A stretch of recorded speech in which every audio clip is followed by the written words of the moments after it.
Sa buong journey nyo, ma'am, may moment po ba na masasabi nyo na sa accounting, sa compliance, dito talaga ako natuto?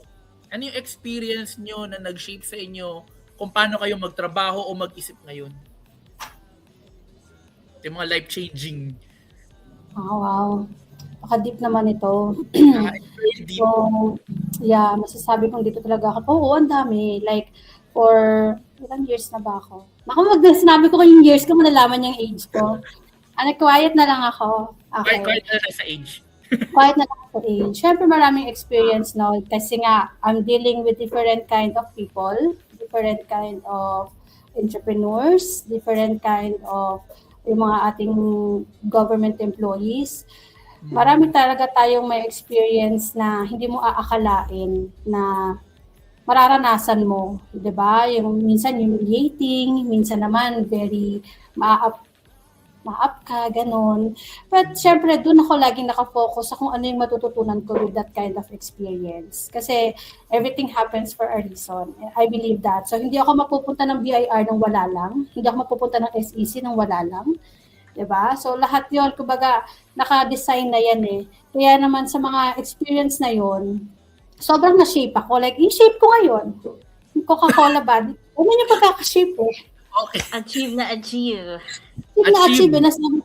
Oo, talagang, minsan, yung, alam mo yon yung patience mo, itetest. Diba? Yung integrity mo, itetest. Lahat eh. So far, pasado naman ako. Awa ng Diyos. Pasado naman ako sa mga yun.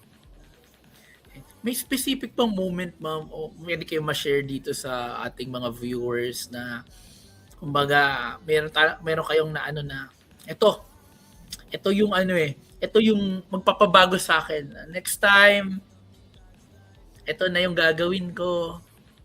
Nag-shift yung point of view nyo. Yes. Siguro to be specific, yung nakasama ko si Ma'am Ritz tsaka si Sir Saldi sa isang, anong tawag nun? Yung haharap ka na sa LOA. Sa PINAD. Notice. Sa SDT ba yan? Yan. NOD. SDT.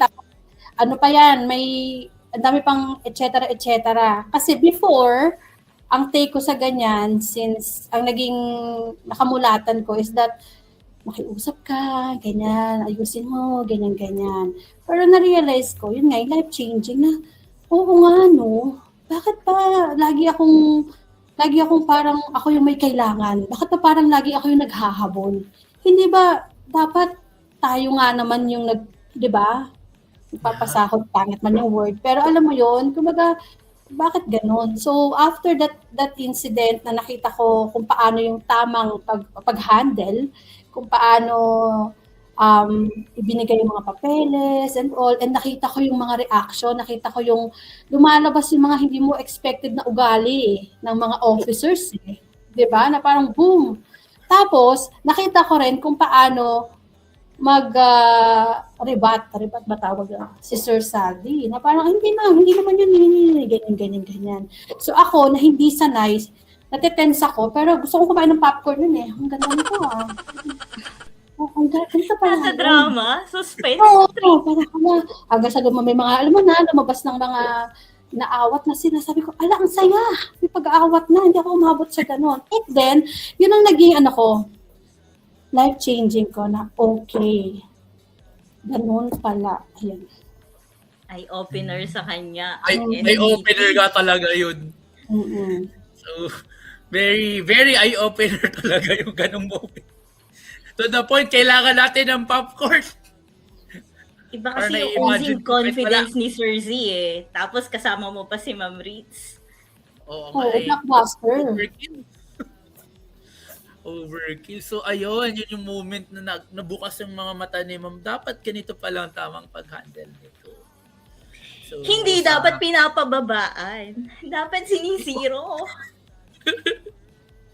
Ando naman tayo. So, of course, sa ating mga viewers dyan, lalo sa ating mga friends in the government, dun sa bureau, no?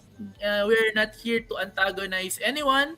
Andito tayo upang mag-share ng kaalaman and promote tax compliance sa mga taxpayer. And of course, help the Bureau in collection for the nation building. So, Friends tayo dito, doon lang tayo sa tama, pare-pareho lang tayong ayaw sa corruption. Yan ang nilalabanan natin. Stop corruption nga. Stop corruption.